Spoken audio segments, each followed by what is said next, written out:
ये अगर समझ रहे हैं कि इससे आप IMF के डॉलर्स आ जाएंगे, तो वो ये ऐसे समझें कि ये कैंसर का इलाज डिसिप्लिन से हो रहा है। High interest Chinese loans, reckless multilateral borrowing, ever increasing defense budgets, catastrophic economic crisis, devalued currency, double-digit inflation, weak balance of payments. Pakistan is blindly following Sri Lanka's path, which will lead the country to fall into the Chinese debt trap. Pakistan's biggest bilateral creditor, China, is now turning out to be a major reason for Islamabad's collapsing economy. हम आज 75 साल बाद आज कुछ code लेके फिर रहे हैं। मैं आपको ईमानदारी से कहता हूँ कि अब सर्दियाँ आने वाली हैं। हिंदुस्तान एक ज़माने में अगर लोहे के मैदान में हमसे आगे था, तो हम टेक्सटाइल में उससे हिंदुस्तान से कहीं आगे थे।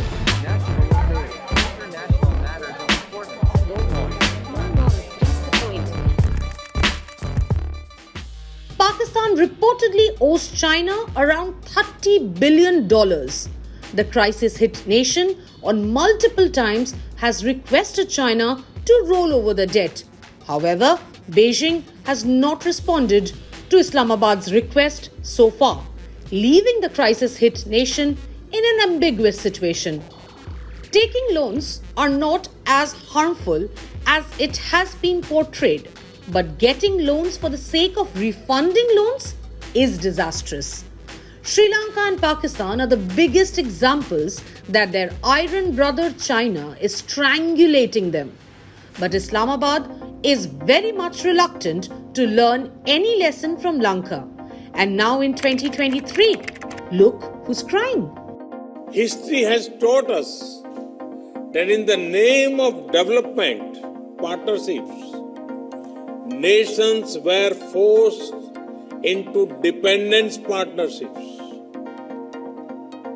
It gave rise to colonial and imperial rule. It gave rise to global power blocks, and humanity suffered.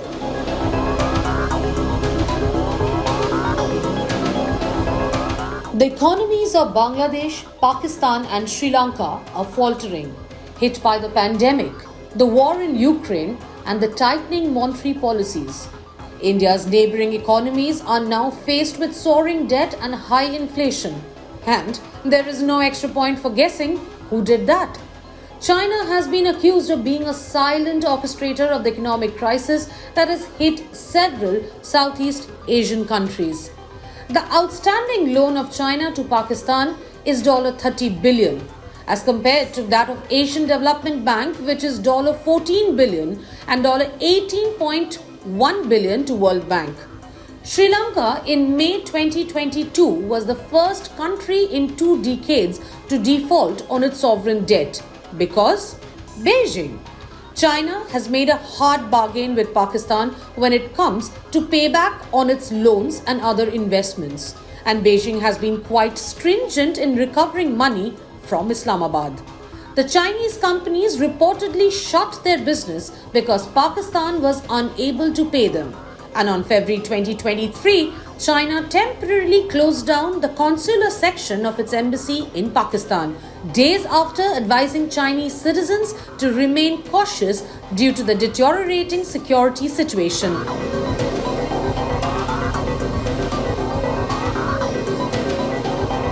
No exaggeration to say that it was for the most part due to the enormous support amounting to $4 billion worth of credit line provided by India for the import of essential goods as well as other in-kind humanitarian assistance that we were able to regain some measure of economic and financial stability.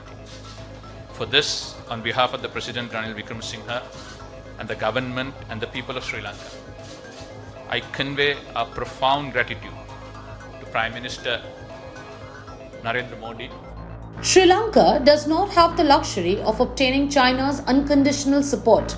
If you look at the debt situation of Sri Lanka and Pakistan, it reveals that both these countries have invested heavily in infrastructure in the last decade. However, cash-strapped Sri Lanka always had one advantage, and that is India.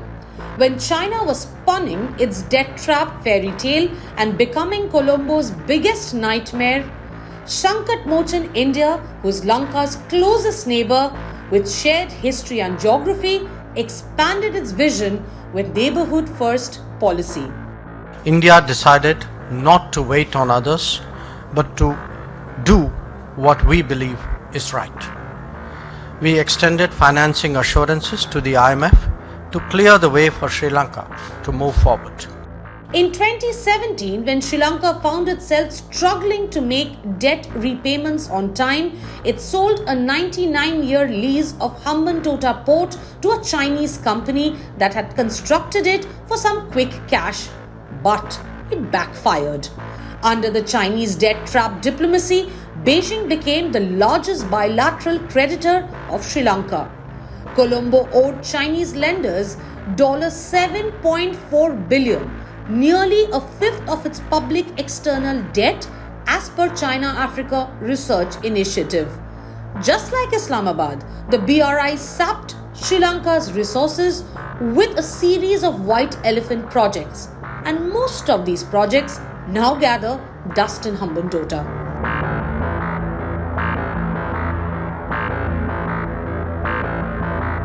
I appreciate Modi ji's visionary leadership that continue to provide added momentum to our bilateral relations. I reiterate that India is the most important closest neighbor for Bangladesh. Bangladesh-India bilateral relations are known to be a role model for neighborhood diplomacy. China's debt trap diplomacy has always indulged its neighborhood countries to fall into the trap. Beijing has always tried to pull Bangladesh with rose-tinted debt trap initiatives, and in recent years, China stepped up its investments in Bangladesh to strengthen bilateral ties. However, Bangladesh, unlike Pakistan and Sri Lanka, has been very cautious in signing up to every Chinese proposal under BRI, as Dhaka plays a significant role in trade relations with India due to its geopolitical location. India and Bangladesh enjoy robust cooperation and have always expressed mutual trust and respect. And on many occasions, India has warned countries against getting caught in a debt trap while accepting China's aid.